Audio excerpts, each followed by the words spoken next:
The state slapped drinking water violations on 5 Knoxville-area utility districts. Records from state regulators spell out the problem sites in 2017. The concern centers on higher levels of an acid that's a byproduct in the treatment process.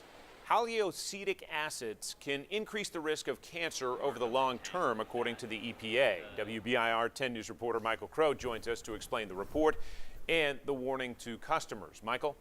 Well, John, if you were affected, you should already have received a letter from the utility company letting you know. And it's important to note, many of the water supervisors I talked to today say they wouldn't call this a crisis, but they do take it seriously. The West Knox Utility District provides water for some 60,000 people. And a good portion of that passes through here.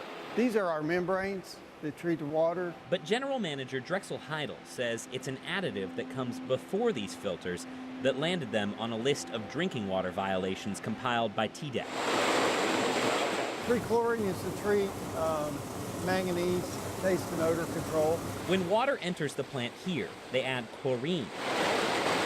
And after the water heads out to customers, over time, haloacetic acids can form. The Federal Environmental Protection Agency allows for 60 parts per billion. In an April test, West Knox found an average of 62. Well, the state notified us we were in violation, and at that point, our staff came together and we started to devise an action plan to try to bring us back into compliance.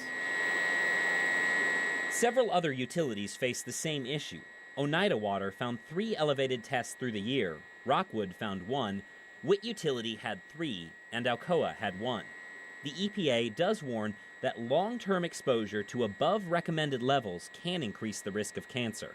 But Heidel says that would be in extreme cases.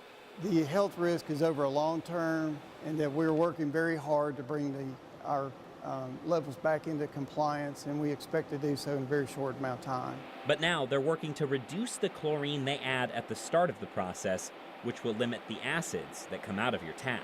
So we take all of the drinking water standards that we're required to meet, federal, state, local, we take all those very seriously. And John, state officials test 4 times a year, so for most, the next formal chance is in April. But of all the districts I mentioned, they say internal testing shows the issue is resolved and they're back in line with the correct levels. We've got statements from all of them on our website.